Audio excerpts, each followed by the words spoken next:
அஸ்ஸலாமு அலைக்கும். Hi friends, இன்றைக்கி நம்ம ரெட் சிக்கன் எப்படி செய்கிறதுங்கிறத பார்க்கலாம். இது ரொம்ப ரொம்ப சிம்பிளான மெத்தடு. பேச்சுலர்ஸுங்க கூட 10 நிமிஷத்தில் செஞ்சிடலாம். இதுக்கு நான் ஒரு 250 கிராம் சிக்கன் எடுத்துருக்கிறேன். போன்லெஸ்ஸாக எடுத்துருக்கிறேன். ஒரு அரை ஸ்பூன் அளவுக்கு இஞ்சி பூண்டு பேஸ்ட் எடுத்துக்கோங்க.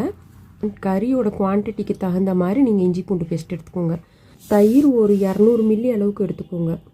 நம்ம எந்த அளவுக்கு சிக்கன் எடுத்துருக்குறோமோ அந்த அளவுக்கு, அதில் பாதி அளவுக்கு எடுத்திங்கன்னா சிக்கன் நல்லா இருக்கும். ரெட் சிக்கன் தேவையான அளவு உப்பு போட்டுக்கலாம்.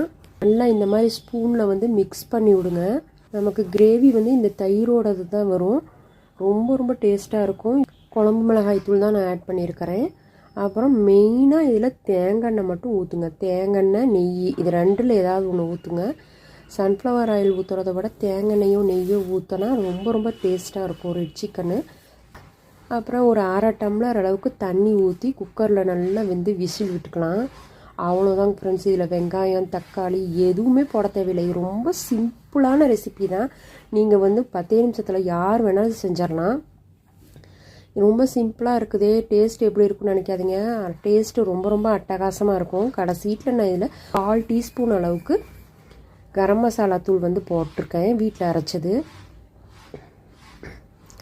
நம்ம கறிக்கு தகுந்தாப்பில் போட்டுக்கோங்க. நீங்கள் 1 கேஜி செய்கிறதா இருந்தால் அதுக்கு தகுந்த மாதிரி போட்டுக்கோங்க.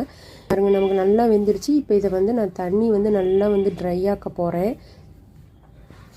பாருங்கள், எண்ணெயெல்லாம் பிரிஞ்சு மேலே வர வரைக்கும் இந்த மாதிரி நல்லா ட்ரை ஆனதுக்கு பின்னாடி நல்லா ஒரு கைப்பிடி அளவுக்கு கொத்தமல்லி தலையும் புதினா தலையும் சின்ன சின்னதாக கட் பண்ணி போட்டுக்கோங்க. ஃப்ளேவர் நல்லாயிருக்கும்.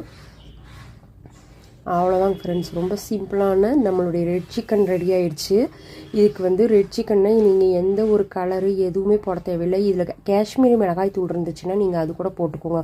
ஒரு அரை ஸ்பூன் அளவுக்கு, இன்னும் சூப்பராக இருக்கும். அவ்வளோதான். வீட்லேயே ரொம்ப சூப்பராக ரெட் சிக்கன் நமக்கு ரெடி ஆயிடுச்சு. நீங்களும் வீட்டில் ட்ரை பண்ணி பாருங்கள். தேங்க்யூ.